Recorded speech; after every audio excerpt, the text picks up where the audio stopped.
Hi there, I'm Jonathan Runyon. Hello and welcome to Box Angeles with me. I am your host, Mike Elder.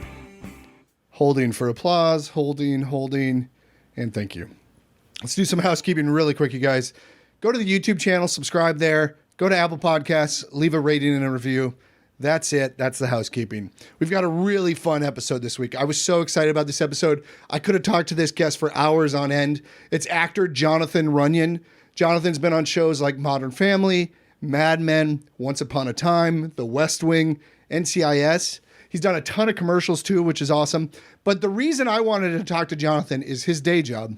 Jonathan works as a session director at 200 South La Brea, the casting space, a casting facility. I believe it's called 200 South, a casting facility. He works for AHC Casting mainly, who I've had all those people on, Maya Drabi, Lindsey Bronson, and Allison Horn. He is one of the best, I think, at running commercial sessions. He always gives me personalized feedback. He's always really good with direction. He's always really patient with actors. And I wanted to get to know his side of it. I asked him about callbacks. I asked him about actor issues or what actors do wrong or how they self-sabotage. He had a lot of insights into the process of callbacks, of what to do when you're in a room for a callback, him sending out like the links to the auditions, how he approaches that. This was such a good conversation. And I literally, it's a longer one. It's over an hour, but it was worth it. We might even have to do a part two. We didn't talk about his acting at all. And again, he's an accomplished actor. He's been here for many years and he studied acting. So this was a great conversation. I wanted to talk to John forever and we finally did it. So I'm glad we did. So ladies and gentlemen, without further ado, I give you Jonathan Runyon.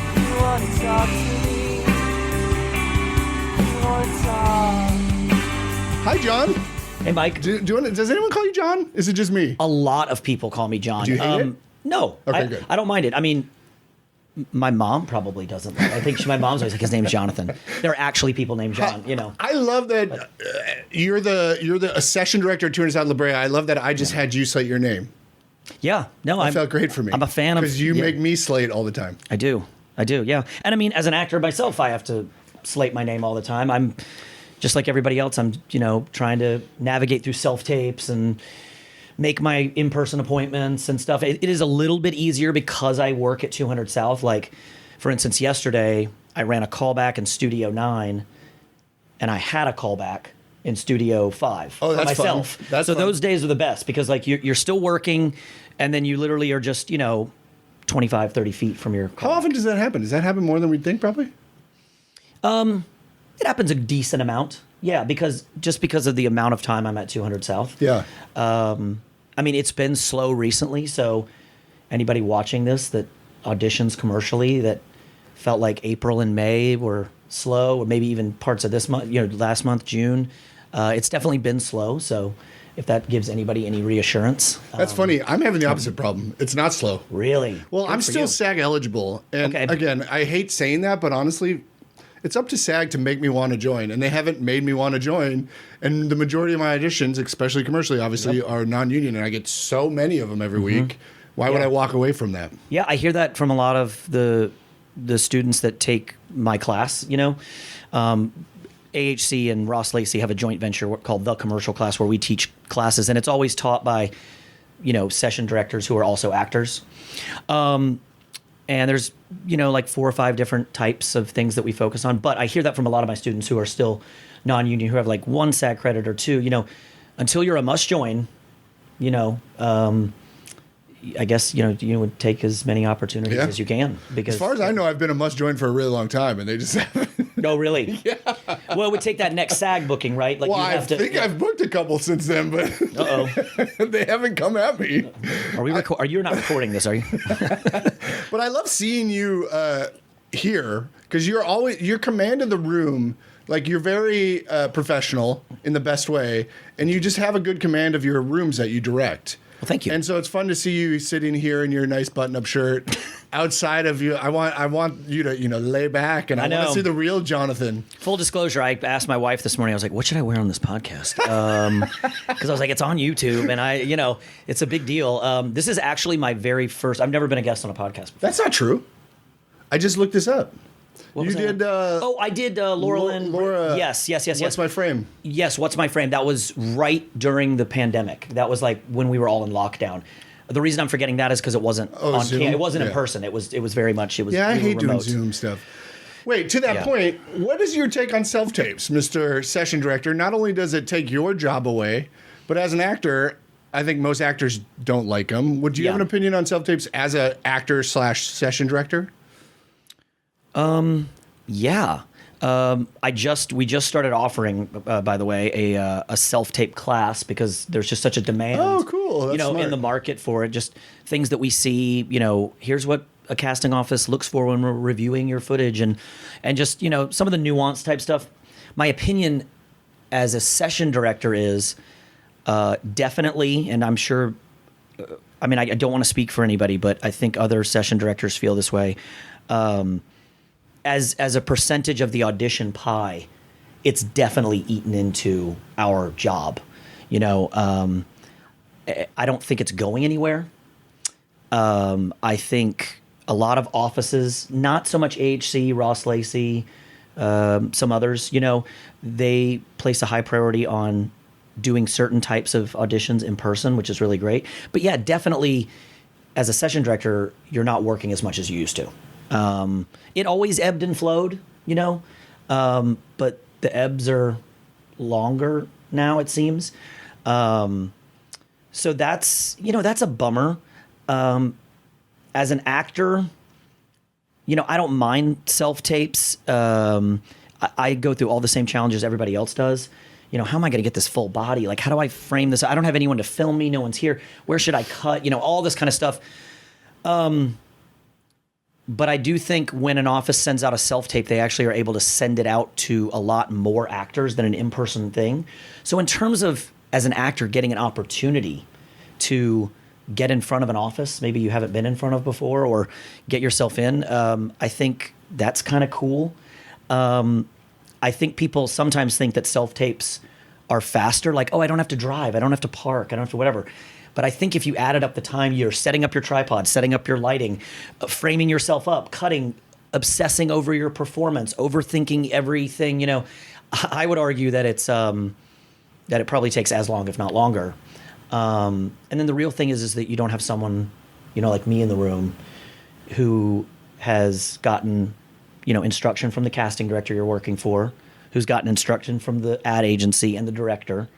I usually read the director's treatments when I'm doing an in-person session just because there's fun little alts in there and there's tone and there's, so, you don't have someone like me guiding performance.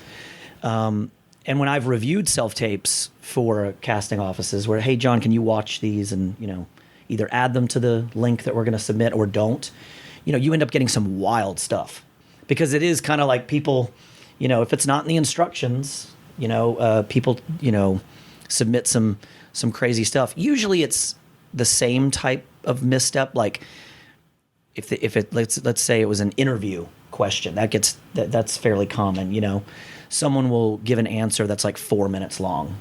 And it's like, well, nobody's going to watch that full 4-minute thing about why you're a fan of the Chiefs, or what your favorite holiday tradition is or whatever. So there's sort of common mistakes, but yeah, I'm really of mixed feelings about the self-tapes. I just, as a session director, I'm just trying to do the best with the work that I get and continue to try to do right by all of you actors and set you up as best I can to do the best audition. As an actor myself, I know self-tapes aren't going anywhere, so I have to kind of get on board with everybody else. Yeah. Yep. Let's talk about the career aspect of session director. Did you have many day jobs before you settled on session director? Yeah. I mean, not many types. I was a waiter. Okay. I started waiting tables when I was in acting school in New York City. Oh, you came through New York City. Okay. Yeah. I went to, I moved up to New York City right out of high school, actually, at 19. I got into the Stella Adler Conservatory. Oh, good for you. Yeah. At NYU? No, that's its own little thing. I mean, you're all in the same building. So most of my friends ended up being NYU students. I ended up meeting my wife, who was studying at Tisch at NYU. She was not at Stella Adler. She was somewhere else. But so I was there. I started waiting tables in New York City. I was in Times Square and the Upper East Side. Yeah. Then when I moved to LA, I first waited tables in Malibu. Oh. Shout out to Paradise Cove. Sounds like a course. Fun place to go. Paradise A Cove. tough place to work. Yeah. And then I got a job waiting tables at a restaurant in Beverly Hills. Damn, you're just hitting the big, expensive areas. Yeah, I was not planned that way. But what ended up happening quite literally is the restaurant I was working at started to kind of go out of business. So I was sort of left without, whatever. And the way I transitioned into this was I was always, when I was auditioning for commercials at that time. And I would always go to commercial auditions and be like, who are these people that work in the lobby and get to wear their own clothes? Yeah. And and not deal with food and whatever. And I always thought they were so cool and funny and whatever. And I finally asked, I think it was AHC, because they were the ones, they had cast me in, I think, 2 commercials at that point. So they were the ones I knew the best. And I asked Maya, who I know you've had. Maya Drabi. Yeah. Yep, Maya Drabi. And I asked Maya, I was like, how do I do this job? Because I don't want to wait tables anymore and my restaurant's going out. And she was like, well, you just have to shadow a session director. And so I ended up shadowing a guy named Mark Jawade, who's now a commercial director. And he was awesome. And I literally shadowed him for, I think, the better part of 3 months. Oh, wow. I mean, I had a long sort of apprenticeship. And then Stella Adler to the... That's right. Mark, whatever his name Mark was, Joade. Conservatory. Shout out. He was a great teacher. And they didn't really, at that time, Allison had a bunch of good session directors. So there was no room for me, really. There was no real jobs for me. So I did anything I could. I worked in the lobby. I worked in the office. And then some of the session directors that she had hired went to other places. They went out.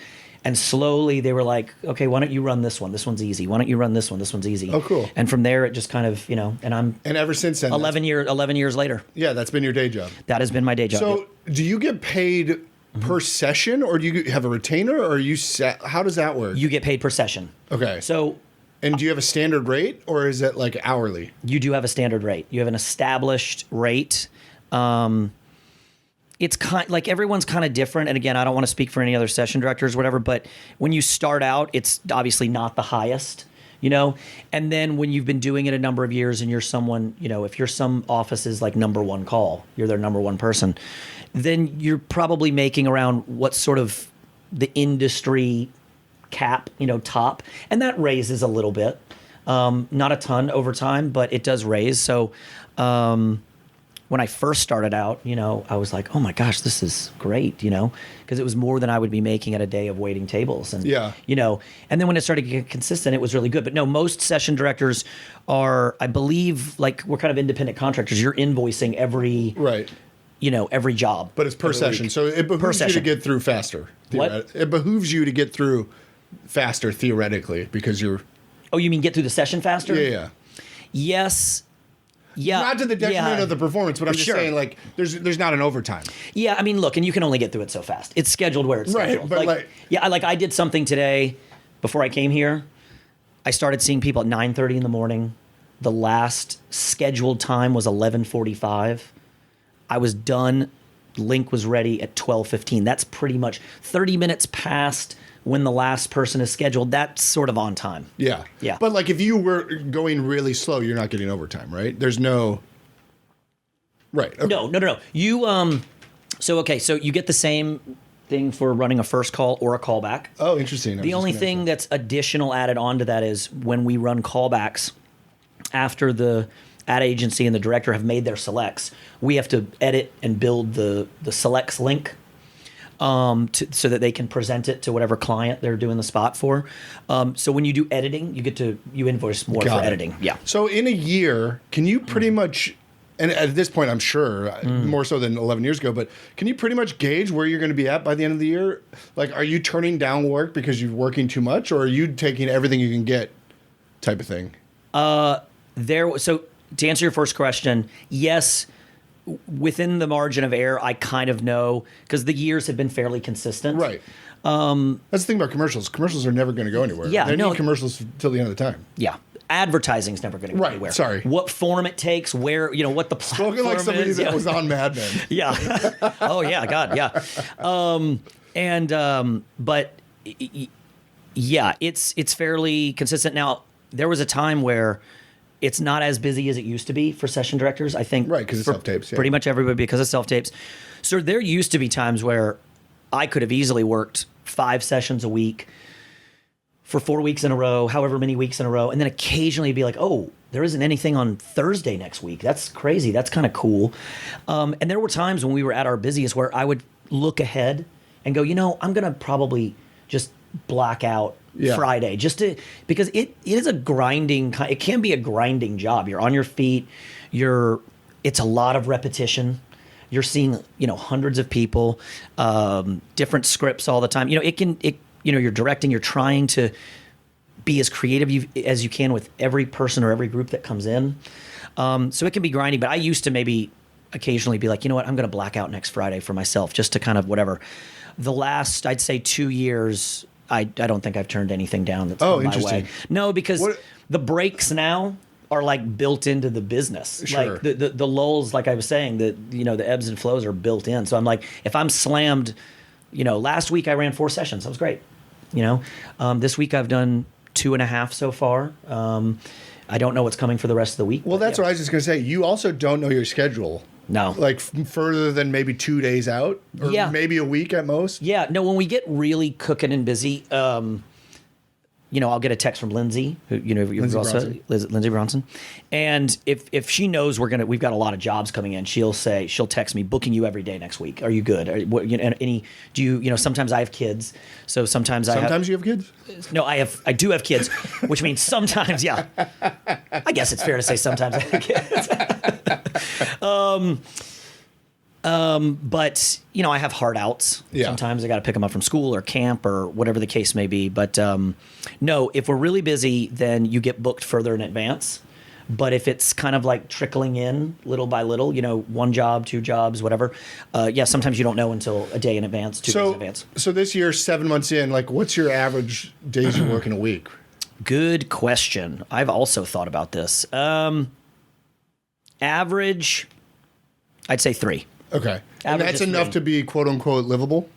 Yes. Yeah. I mean, great. When you mix it in, but that by itself, I don't think you would be. No. I mean, my wife works. We're a dual income house, but that's why I said quote unquote livable. Yeah.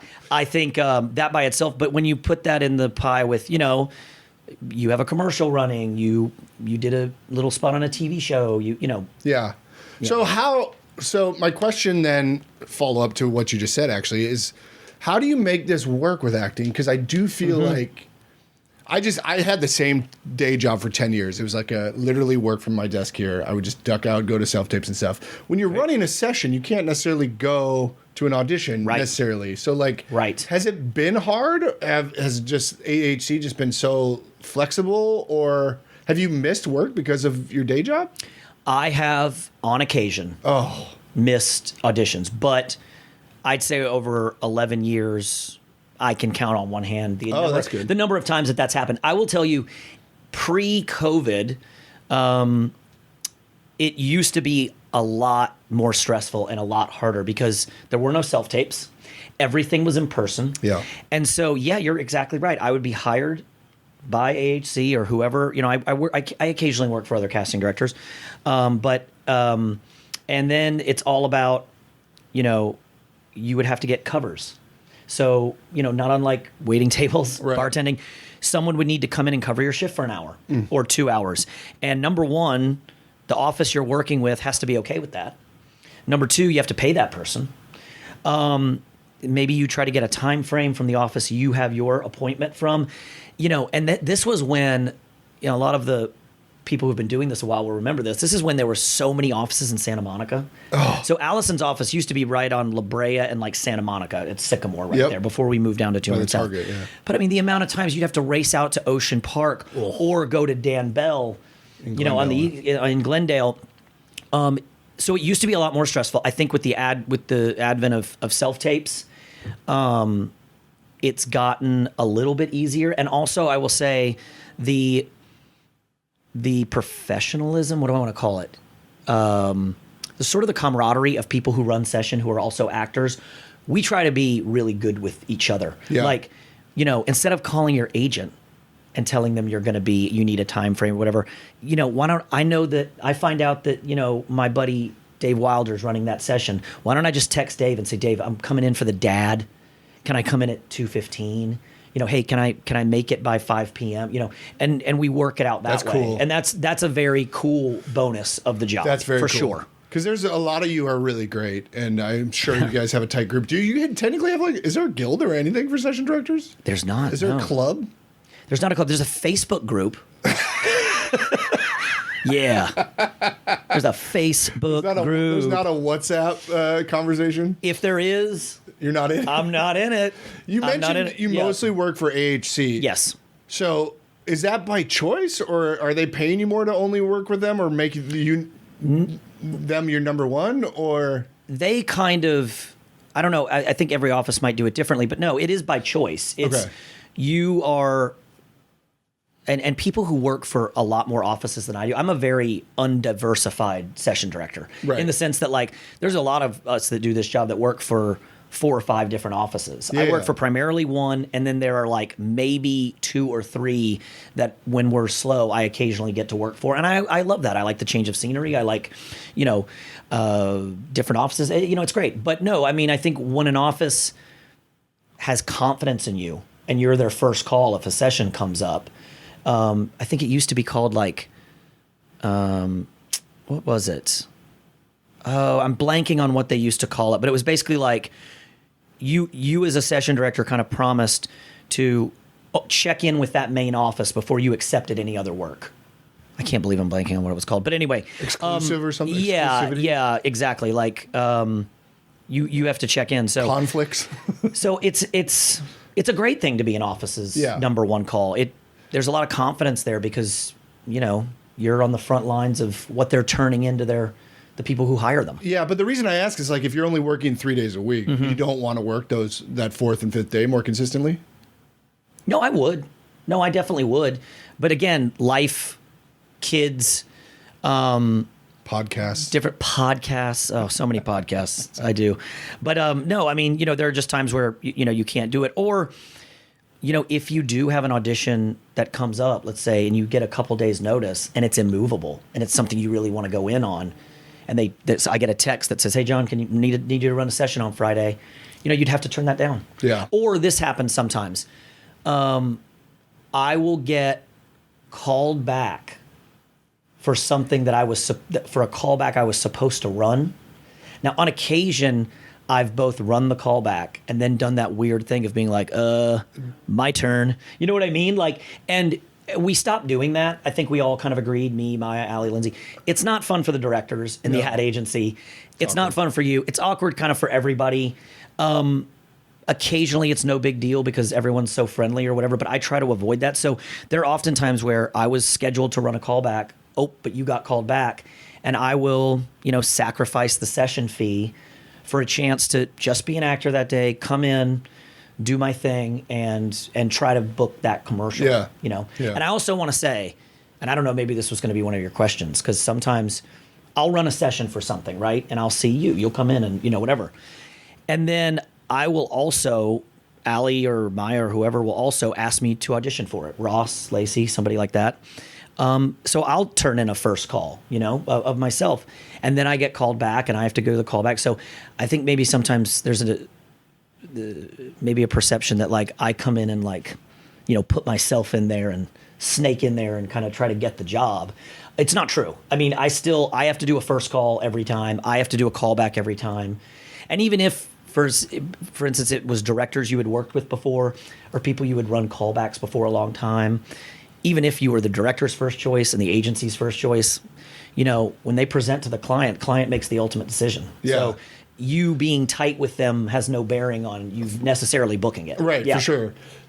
You just reminded me of something Ross said on this podcast many years ago, and I don't know if he still feels this way, but I asked him about audition crashers, and he said, no, never. I hate that. Pisses me off. But he did say, if you happen to be at 200 South for an audition and you see an audition that looks like your type, ask and we can pop you in. Do you do that ever? If you're sitting there running a session and then you see all your type walking into a different room? Yeah. Because that would be a benefit, I would think, to being at 200 South all the time. Sure. I do it occasionally. That happens.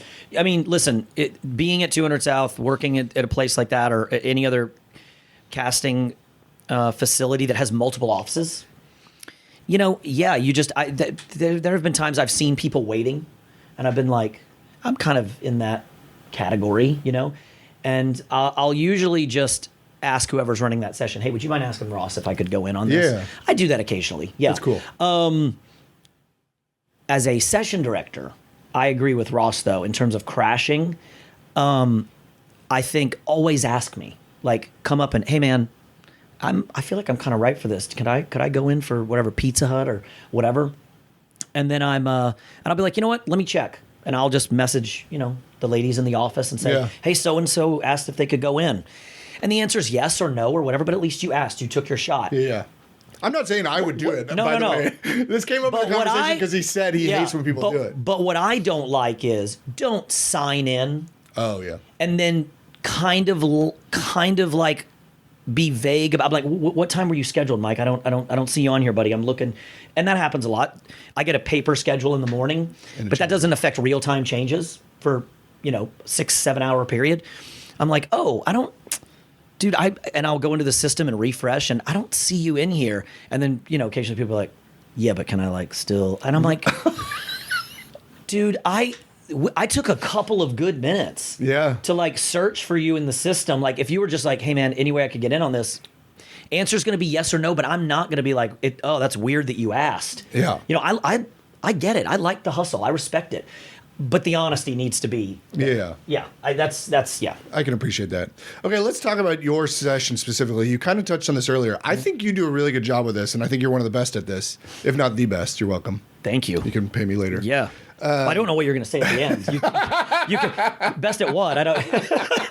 Yeah, I'm like being a snake in the. Yeah. Making faces behind the camera while we're doing our best up there. No, I think you see the same thing every day. It's very repetitive, as you said. But I feel like, and maybe it's just me you're doing this for, but I think you give personal feedback in the sense that you're like, Mike, I think it would be funny if you did this. Yeah. And I get the sense you don't tell me the same thing you just told the guy that went in before me. No. Right. Do you do that for everybody? And how did you pick up on that? Like, I think it's just such a smart way to approach it. Well, thank you. I really appreciate that. I just say that, I think it helps that I'm an actor myself. Yeah. And, I tell my students this all the time. I didn't realize until I started doing both acting and session directing that the job in the commercial world, and I guess you could argue the theatrical world too, but the job is to be good at auditioning.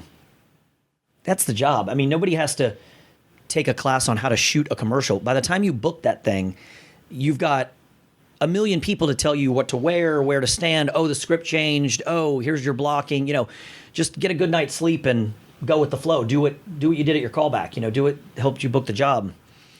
And I really like the community of actors in LA that I get to interact with on usually a daily basis. I really do. And to your point about individual feedback and direction, I try to. It's true. Now, we're always under the gun time-wise. I've got 3 minutes with you, 4 minutes with you. I'm going to start really getting behind. But I think maybe sometimes people think that I am just a button improv alt, factory that I'm like, hey, try this. And it isn't true. What it is I'll watch you do a take. And I know you as an actor, and I know a lot of the people that come in, but even if I don't, I'll watch you do a take and get a sense of kind of your cadence, your personality, your the way that you're doing the role, the perspective that you have, and that will give me that's where the idea comes from. Oh, it'd be kind of funny if maybe you just said something like this, or it'd be funny if you look back over there because you weren't sure that you had really just seen what you said. Something. Yeah. A verbal button, a non-verbal button, whatever. So it is personalized in the sense because no actor is the same. That's why, when actors get concerned about, you're not giving that to anybody else, are you? Has anybody else said it? It's like, well, no, because, it's not like the same improv or the same line delivery or the same take on something absolutely changes from person to person. It's not a one size fits all. The button that works for you isn't the same button that's going to work for me for the best take. So the individualization of my direction comes from you guys, from the actors. I'll be like, oh, it'd be cool be kind of fun if he did this. It's all based on you guys. Yeah, I love that. That's really cool. Yeah. I feel like I've seen that more. Like Henry over at 4201 Wilshire is really good at that too. But I think you're phenomenal at that. Henry's to your great. point though, like if I'm getting a demonstration from one of you guys and you say like a throwaway line like, I'll pick up the tab. Yeah. I always in my mind say, okay, I'm not going to say it exactly like that. I'm going to change it slightly. Should I be doing that or should I be doing it? Because I feel like I don't think they want to see the exact same line from everybody, even if it does deliver differently. Yeah. So I think usually, and again, I cannot speak for any other session directors. Yeah, you're just speaking for yourself. But if I'm using a line in an explanation or a demonstration, like you said, it's probably going to be, I'm probably consciously going to be doing something that I haven't heard everybody do a million times. Okay. However, to your point, it's smart to maybe before you do your first take, go, hey, John, is everyone saying something like that at the end? And then, I'll let you know.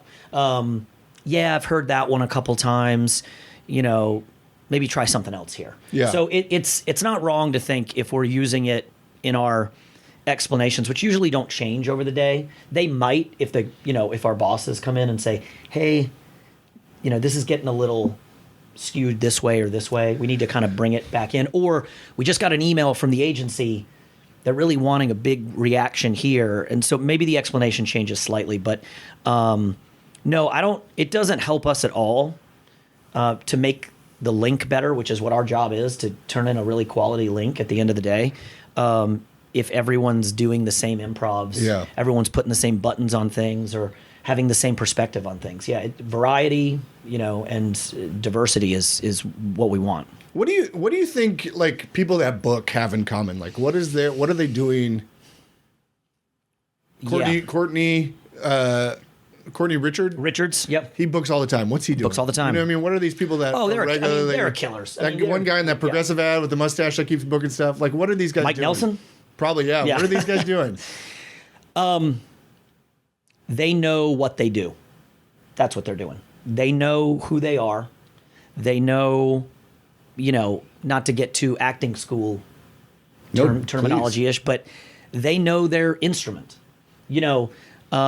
I tell this to students all the time. I'm like, when you're auditioning for a commercial, a good way to make sure you're always grounded, which is one of the, most common notes we give, keep it grounded, is, no matter what the commercial is, what the spot is, where you are, whatever, you're a version of you. You're a version of you. We all have different versions of ourselves, the version of ourselves when we're with our friends, hanging out, version of ourselves at work, a little more buttoned up, a little more eager. Some of us are drier, more sarcastic. Some of us are peppy or whatever. You are kind of the secret sauce. And the people that book all the time, like you're talking about, they know they get a piece of material, they kind of digest, get a certain amount of ownership over it, and then they do their thing. You want your auditions to stand out and all that kind of stuff. Just you want to be more you than everybody else. Because there's a lot of people, putting on an act or doing a performance, or a lot of people have what I jokingly kind of say is like a commercial auditioning avatar. And sometimes I'm like, the people talking to each other in the lobby, those are the people I want to come in and audition for a commercial.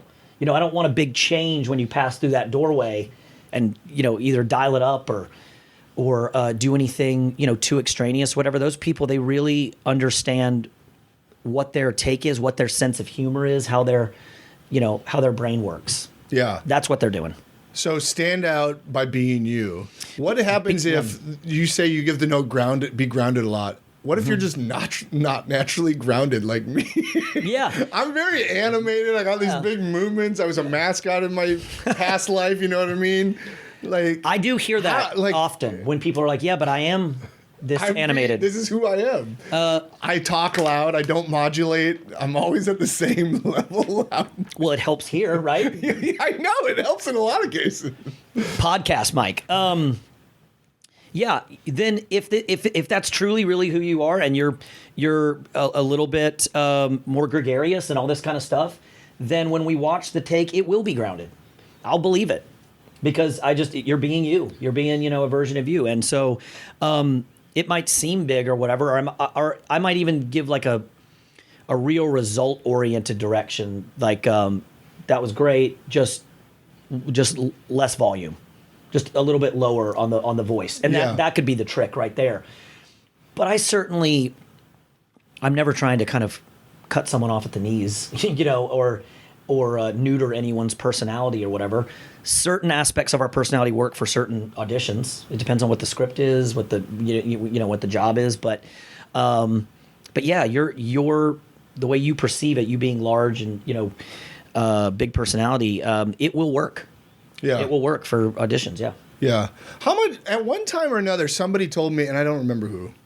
Somebody told me the way that you keep referencing a link, and the link at the end, I assume, is all of the auditions. Right. You send them a link to that folder with all the auditions. That's exactly right, yeah. At one point, maybe it's Colin McSweeney, who you might know, used to run sessions. Yeah. Maybe it's him. Somebody told me that you session directors choose what order those auditions go to the person in. So, like, you can move me up to the first spot, or you can move me up to last. Do you still do that? And is that a technique to put people you think had a really good read higher...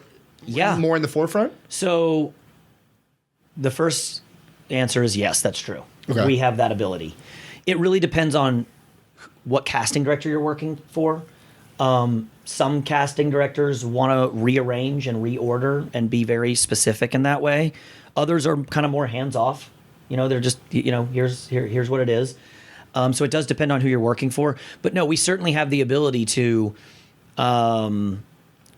if you came in 25th of the day and you did what I thought was one of the best auditions of the day, if I'm working for AHC, yeah, you're going up. Yeah. I mean, you're going to go to number 2, 3, 4. And not one, I noticed. And there's different.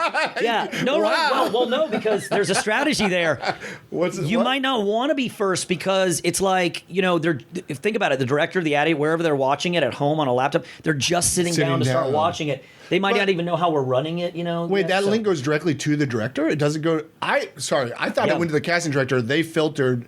And then the callbacks will go to the director. But you're saying the first call goes to the director? Oh, I'm so glad we're touching on this. This is great. Yes, please. Okay.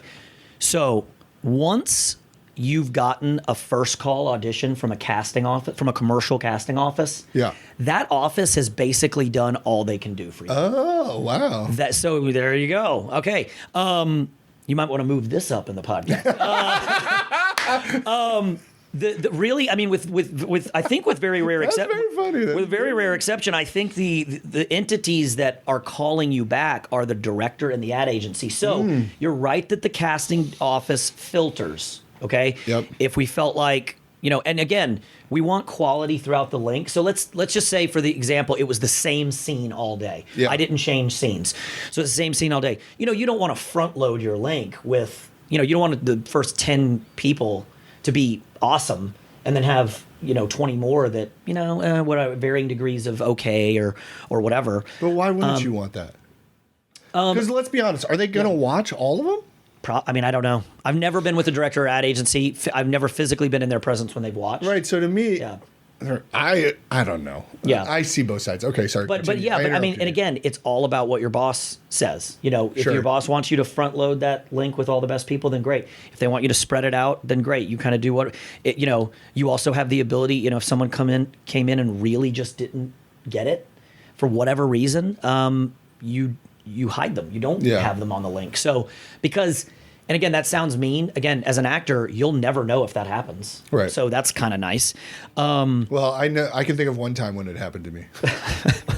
But for the most part, you'll never know when it happens. And also, it's just like, if you think about it from the casting director's point of view, it's like if presenting you as a viable choice makes your taste not look great to the people who hired you to do a job. Right, yeah. Why would you do that? You don't want to waste 2 minutes of their time watching something. So we do move you around. We can do that. But the filtering happens that day. And usually the link gets sent in an email to the ad agency and to the director of the commercial. And they're the ones that decide who gets to be called back. That's wild. Yeah. So you guys do sort of adjust that order, definitely, to some degree, based on what your boss would like, usually. Yep. Not always, and it's different for everybody, and it might even depend on what that specific director or ad agency likes. So it's kind of always different. Do you find that people, and this might be a you thing or the actors, but like if I'm the first in a group, is that better, or do you think it's better to go at the end, or do you have an opinion, or is it just sort of a crapshoot? It's a crapshoot. I know that there's a lot of actors that don't like going first. They don't like going first in callbacks because they think, everyone's barely on the couch. Someone's on a laptop, someone's on a phone. It's every callback. Or maybe it's just a voice coming over Zoom. That happens a lot now. Your director's in some other location, or the ad agency's watching remotely or whatever. But no, I've been doing this a lot. That statistically, going first, there's no advantage or disadvantage. Yeah. I've seen the first person book it. I've seen them not get it. And if it's a first call, normally if you're going first, you're going to get a lot more takes because me and whoever I'm working for, whoever the casting director is, Ross, Lacey, Allison, whoever, we are kind of figuring out how we're going to run it for that day. Yeah. So it feels a lot more maybe like, and sometimes we have a very clear idea of how we're going to work it because the director and ad agency were very clear with us what they want. Sometimes we're figuring it out.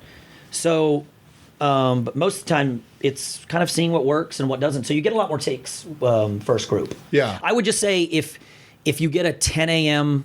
first call audition, which is usually the first time of the day, sometimes it's 9:30, but most of the time it's 10. If there's a script and there's dialogue, just and you're first, just be slightly more prepared than maybe you were or used to being. Just because we need you to know what you're doing so that we can block it and all that kind of stuff. Yeah. I like the idea of like trying to solve this equation, and I realize it's really stupid and futile ultimately, but like when you're running a callback, these are dumb questions, I apologize, but I'm curious. No. Like I sit outside the room and I'm like, this one's going really long. I bet they're going good. And then I go in there and I go really short and I'm like, oh, that's bad. I went really short. Is there any rhyme or reason to like, I would think the director, if they like you, would want to work with you a little bit and massage and confirm that they can work with you. Yep. But obviously I've booked stuff where I went in, I thought I didn't book it, I sucked and I booked it. So is there any sort of rhyme and reason to like, is there any patterns I could, as an actor, pick up from a callback? Here's the thing. I would love to say yes. Yeah. I know. I tell my students sometimes too. I'm like, I'd love to teach you in rules, like Jonathan's 5 rules for auditioning for commercials. The problem is that I work in casting all day, and so it's just every job's different, every director's different, the demands are different. Similarly with callbacks, there really isn't those patterns. They could be in there a long time because they're getting a lot of takes. They could be there in a long time because my casting software crashed and I'm rebooting the system. Yeah. They could be in there in a long time because the agency and the director are trying to figure out how to make this joke land because they really haven't yet. So there's a lot of possibilities. It's not always that people are getting take after take. Yeah. And sometimes a director will give it, a piece of direction where I know that that's not really how he or she wants it played. They just want to see how malleable you are. On the day, can you, can you do a 180? Can you give us a bunch of alts, whatever? And sometimes they're really rooting for you, and it's just clear that like maybe you're not taking the direction well, so that's why you're getting a lot of takes. Hey, you come in and do 2 takes, and sometimes there he is. Yeah. So truly, I wish I could say there's patterns, but there really is. Do you, on your side of it, when I was at a callback for you like a month ago. Yes. I don't know if you remember that. So the NFL thing. Yeah. Yeah. So like when I leave, do they immediately say no, or do they have like are they filtering in real time for you, or are they just, do you know what I'm saying? Like, is there a yes and a no pile and a maybe pile, and they're moving them right after I leave? It's like, oh no, yes, maybe. Again, I feel like a broken record. Every director is different. Okay. Every ad agency is different. But there's some version of that happening. Lots of directors are making 2 different piles at their feet. Yeah. And then the ad agency, they're watching too. They're making their picks, who they like. Sometimes we'll pause in between roles, like when we're about to move on to a new role. Hey guys, who are we liking for the best friend? There might be a little discussion between agency and director about who they're feeling. You're hoping that there's a lot of crossover, because that means the selection process at the end of the day is not going to be bad. Sometimes, this is why you should never, even if you know you're next in a callback, always wait for someone to come out and say, yeah, come on in. Like someone like me, or if there's a lobby, someone working in the lobby, you never just want to just walk right into a callback. If you do it in a first call, I'm kind of okay with it because I'm just on the computer doing something or whatever. But you never just want to walk right into a callback because oftentimes, Mike, you just left the room, or let's say we're casting it. That's a better example. And our actor just left the room. There's a lot of little micro conversations that happen. Yeah. It was pretty good, right? Yeah, it was good. I mean, he kind of nailed it at the end there. Yeah, that was nice. How tall is he? Little things like that are happening. Again, not always. Some don't like to discuss until the very end. Interesting. But you don't as an actor, you don't want to walk in on. Yeah, how much are they talking to you? How much are you influencing it? Are they conversing with you ever, saying, "Jonathan, what did you think about that?" Okay. In the beginning, never. I was never, ever. Like I would, I was there to make sure the footage looked good, that I was recording sound, that I was keeping track of everything. Yeah. Callbacks there was no directing. It was just you're pushing buttons and you're keeping everything organized and trying to keep them maybe on time, keeping them aware. Hey guys, we're 20 minutes behind. That might be it. Then when you've worked for a director, both behind the camera and in front of the camera, or at the same ad agency a bunch of times, and you've been doing it a certain number of years, now there are times where the directors that I'm the most familiar with are like, what can you tell me about this guy? Yeah. Is he pretty good? Do you see him often? Or, what do you think? Or what's the comment here or whatever. And again, that also happens because I'm usually asked to act opposite you guys behind camera. So I'm kind of involved in the scenes a lot. Sure. So, yeah. When I first came out here, I think I messed up in the sense that I treated auditions like a job interview. Mm-hmm. And I think I was too professional when I first got here. This is just my opinion. Nobody ever told me this. But now I've gotten to the point where I'm much more friendly and I try to be me, like you said earlier, be you. In a callback, it's a very awkward situation when you go in there, there's 6 people on the couch. I'm always like, hey guys, how we doing? And then I immediately go to you. But like, what should we be doing? How should we be pretending they're there? Should we be pretending they're not there? Like what? Do you have a sense of what the actor should be? Should we acknowledge them? Should we not? I mean, God, I think you want to have your antennas up, so to speak. Sure. I say that same thing about when you go to an in-person audition and you get an in-person group explanation. Hey, everyone for Honda, come in for this group explanation. I tell actors all the time, you really want to go, and it took me a long time to learn this myself, you really want to be in download mode.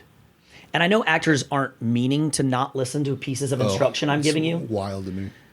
I know what happens. What happens is I say, hey, if you're playing the boyfriend, you're going to enter after she says this and just improvise something when you come in. And your brain goes, improvise something. What am I going to say when I come in there? And I'm still explaining stuff, and my voice becomes like, and then Don't they say like a third of people at a class are paying attention at any given time to the teacher? I've never heard that, but I would. It's something like that. I would probably agree with that. Yeah. And the problem is, you want to, and I get it. People are going to make mistakes. You're not going to hear it. Sometimes the instructions are very complicated. I try to be as specific as I can, but you want to spend the time you have with someone like me getting direction, not correction. Agreed. Yeah. I mean, that's because you want to. Hey, Mike, you weren't supposed to enter there. Let's do that again.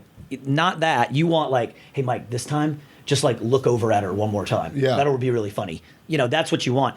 But in terms of what to do when you walk into a callback room, assuming there are people on that couch, you just want to kind of feel out the room. I don't think. I'll tell you what I don't think works. You're not there to change the vibe in the room. You're not there to be, how we feeling? Come on, y'all. It's Friday. Why so long? Why the long faces? Let's go. We're casting. I mean, people have done stuff like that. And it's just, and you gotta just respect everyone's sort of spoke in this wheel. That person who's on the laptop is not trying to be rude and ignore your audition. Right. They just lost a location. The director wants another on-camera principal, and they don't have the budget for it. They're freaking out because something happened on the tech scout. The copywriter's wondering what's going on because the copy that she wrote is now getting all messed up, and they're trying to figure this out. The director is worried about dealing with the art department, whatever. It's like those distractions everyone's kind of doing their job. So it's not our job to come in there and kind of change the room. You go in there, as I like to think the most professional way you can go into a callback is, for the amount of time I'm in this room, I'm here to work with the director. I'm here to take notes. We're working together. Yeah. Like, it's a collaboration. So being friendly and, hey, guys, acknowledging them, absolutely, of course. Yeah. Trying to kind of do anything that seems too motive-driven or premeditated, I don't really think that helps you out much. Yeah. And again, you just want to be as open as possible to whatever direction you're about to get. Are we supposed to know who the director is, though? No. Like, I had a call back this morning, and there's 6 people in there, and I was like, No. I didn't know until he never spoke knew. up. Yeah. Here's a story. One time. We don't have time. Okay, well, here's the quick version. No, I'm joking. One time. No, you're not supposed to know who the director is. That doesn't. I mean, actors who are very experienced, who've worked a lot, will sometimes ask me, "Who's directing this? Is so and so directing this?" And if I know the answer to it, I'll tell them. Yeah. But new directors are coming along all the time. Wait, and no, tell your story. I feel bad. No, don't feel bad. I was once. This is pre-session director days. I had a first call, and then my callback was at 200 South of all places, and it was in like Studio 8, one of the big ones. And I didn't know who the director was. Again, I didn't have nearly the experience. I just, thank God, I didn't know, because I just went in just blissful, ignorance. I walk in, and sitting on the couch, it was for like Fifth Third Bank or something. I was playing like a young intern, and then the boss gives me like a briefcase that I put all the coffees on. So it's a cute moment in an elevator. Yeah. No big deal. I walk in, and sitting on the couch is Philip Seymour Hoffman. R.I.P. Awesome. And he hops up off the couch, which if you audition for commercials, that doesn't happen. Comes over, is like, "Hey man, I'm Phil." And I was just like, "Oh, what the heck?" So he just sits down, and he's like looking at me. And finally, after a minute, I'm like, "Do you want me to do kind of like what I did in my first audition? I just speak up." And he's like, No. I saw your audition, man. I know you can do all that stuff. What's your deal? Like, what's up?" And I was like, oh my God. Like, I think I accidentally did a couple things right. I didn't fan out immediately. I wasn't like, I think he had just won an Oscar. He was about to. I knew that we had a couple of teachers in common in New York. And so I said, yeah, well, I moved out here in such and such a year. And actually, I studied at Stella Adler with so-and-so. And I think oh, yeah, how are they doing? Yeah, great. It was great. And we just literally powwowed about New York acting schools for a minute. And it was just a back and forth conversation. And he was like, all right, man, thanks so much. And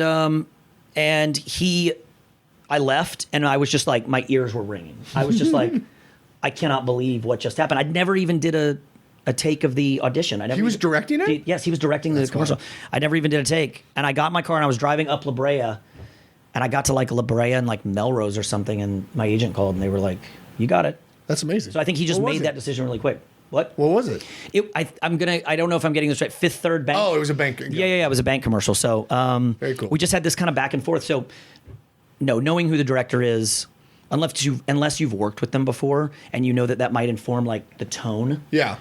It doesn't really matter. Back to your point about like directions, I find it fascinating that I think actors largely are self-sabotaging. I really do believe that, and I know it's not a great thought to have, but I just see so many examples of it.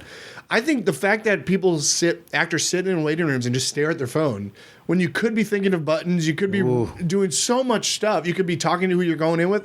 Like it's madness to me that you can sit on your phone for 23 and a half hours throughout the day. But for this 30 minutes, if you really want to be an actor, work on your thing, to your point about like auditioning is the job. Like it's wild to me. It is. And I say to actors all the time, you really don't have to be working that hard on your auditions to be working harder than almost everybody else. It's the truth. And I think, early on, I thought, same thing everybody thought. I thought, I came out here and I was like, well, commercials, it's for Applebee's. There'll be a board in the room. No big deal. Oh, but if I had a co-star audition for like Scandal or something, I'd like write a character journal. I'd be like, where did this valet go to school? Do you know, like, what is he doing here? What does he want? And there's several reasons to take your commercial auditions just a tiny bit more seriously.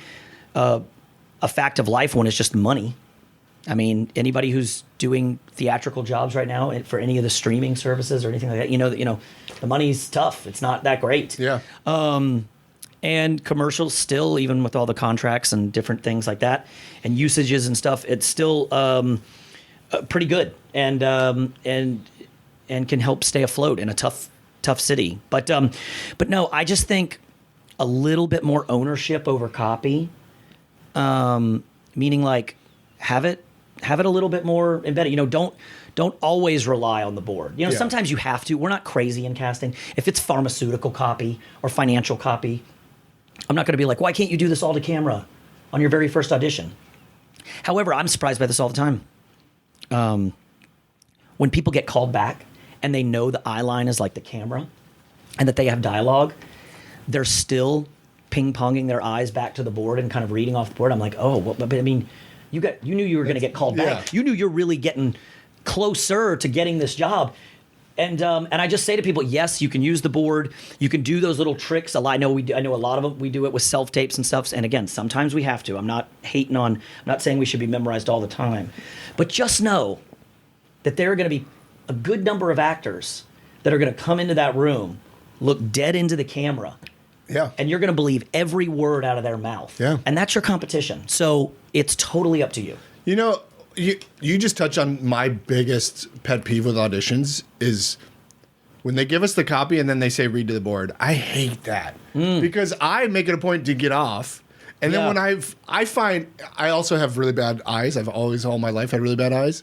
So like I oftentimes can't like clearly read it. Nice. Thank you. They do look nice, but they can't see for shit. They don't work, yeah. But like, so if I'm half reading it, but I'm off book, like it always trips me up, and I'm so maddening because I'm like, you can ask us to. I never mind if an actor's like, would you mind just turning the board around? Oh, really? Yeah. Oh, I don't mind. That's good to know. Yeah, I've never done that. Like today, they gave me a line right before one line, easy, and then they're like, read to the board, and I'm like, okay, cashback Visa, unlimited. And then I find I trip up more because I'm half reading but half memorized. Yeah, I mean, I think we make the eye line the board as much as we can as kind of a safety net for you. Yeah. So you don't lose your place. If it's a group thing, there's a lot of reasons to do it. But let's assume maybe you didn't ask to turn around the board. Then I would just pick a board-ish fixed point in space and make the C stand or whatever the board is on. Make that your eye line. You don't necessarily have to tell us you're not reading it off the board. Yeah. But yeah, it can be shocking sometimes. The sort of the people come in not ready to go. Yeah, we're coming up to an hour, and I want to ask you some questions. Yes. Let's just do this rapid fire away. I'm curious about them. Okay. So back to callbacks really quick. Are those as stressful for you as they are for an act? Like, they're not stressful for us, but there's obviously a ratchet up pressure when there's people in the room. Is that more discomfortable for you? When I'm running them? Yeah. Yeah, it's more, different pressure than a first call. First call is your quality control. Yeah, right? It feels like you can play in that and be relaxed. When it's at its best, yes. And and oftentimes it is, and that's why I love it and why I've done it for as long as I have. And I hope that how much I like doing it comes across, because truly, I mean, I've just statistically interacted with way too many people at this point for everybody to like me or think that I'm helping them or whatever. I'm lucky in that I don't think about that much. Until I hear other actors complain about other session directors, and I'm like, oh, that's definitely happening to me. Shoot, but I genuinely love doing it, but no, the callback's a different kind of pressure. It's like, make sure you're getting the footage, make sure it's clean, make sure there's always the time crunch too. Different software issues, the time crunch, whatever. So it's a different kind of pressure. But certainly in the beginning, I was terrified with callbacks. Sure. Okay. I have been told by multiple casting directors that they are watching a stream of the room in their office. Are they really watching it? And how often do they chime in and they're like, Jonathan, you're fucking up, or Jonathan, do this, or... Yeah. Most offices, yes, I've seen have monitors going. Yeah. Very rarely have I seen monitors going with audio on. Okay. So there's no audio. I think Lindsay touched on this too when I watched her sit down with you. Yeah. And I think they're looking up, kind of getting a quick little 5-6 second tonal whatever feeling from it. Yeah. And going like, okay, whatever. And then they always have the ability, when I hit upload or finalize whatever software I'm using, and it goes to the casting link, they're able to go and watch the group that I just did. Oh. So if I'm off and they want to watch, and it's important that they hear audio and stuff, if I'm off, they will definitely call me on the studio phone or come into the studio in person or just text. Sometimes it's a text and redirect me here or there or say, hey, make sure people are hitting this particular beat. Yeah. How often does that happen? I don't know. I mean, pretty often. Oh. The severity of how much it needs to change. Sure. Usually it's pretty nuanced. I think it's pretty rare that I would be severely off. Got it. Although I'm insecure about that too sometimes. I really am. Sometimes I'm like, I don't, It's creepy to have and somebody you see it so much. You see the same scene over and over again. Even if it's funny at 2:00, at 5:00, I'm like, is this good anymore? Yeah. I'm just like, what am I? Is it me? I don't know. I imagine you deal with that a lot. I'm editing a short film I finally just shot recently, and I'm watching 7 different takes. And I'm like, wait, is this funny? You know what I mean? Like, is this even a funny line? See, that's where self-tapes boo, because oh yeah, now totally. I'm editing for you. I'm editing your takes when you're coming in person. I mean, you guys spoil us. I'm picking the best takes. I hate self-tapes because I don't have direction. I don't have somebody giving me a subtle little thing. Yeah. Okay, Ryan Bernstein, I just had him on recently, the casting director. Yeah.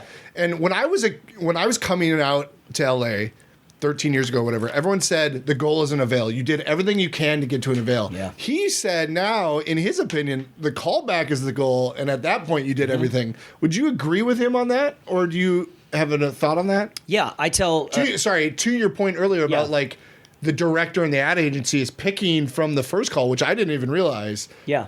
Does that resonate with you that the callback should be the goal? Yeah, it's definitely the first goal. Okay. You know what I mean? I mean, it's I mean, and I agree absolutely with Ryan. I tell students that all the time. If you get on avail for something, of the things you had control over, which, let's face it, are a lot smaller than the category of things we don't have control over in this business, you kind of executed everything right if you're on avail for something. The either the ad agency or the director or both have kind of said, whether you're the first choice or the backup or whatever, they've said, we'll shoot this commercial with this person. Yeah. And that means you've done a lot. And think about how many people not only were submitted for that job, but ended up getting a first call audition for that job, ended up getting a callback for that job. So a callback's a great goal. I agree with Ryan. The avail, or you've done everything that you can do.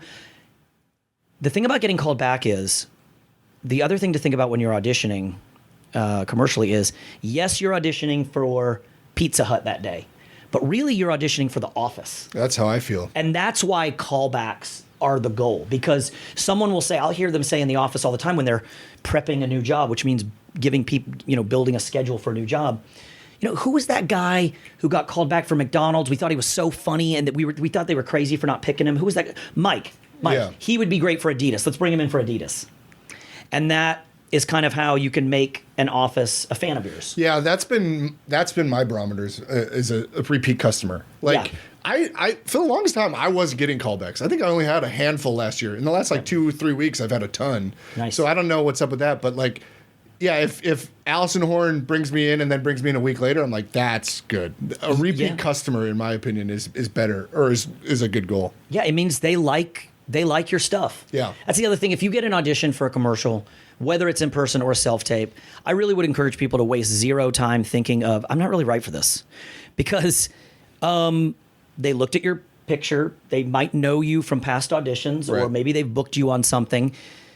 They've talked with the director and the ad agency about what the specifics are for that role in terms of whatever they need.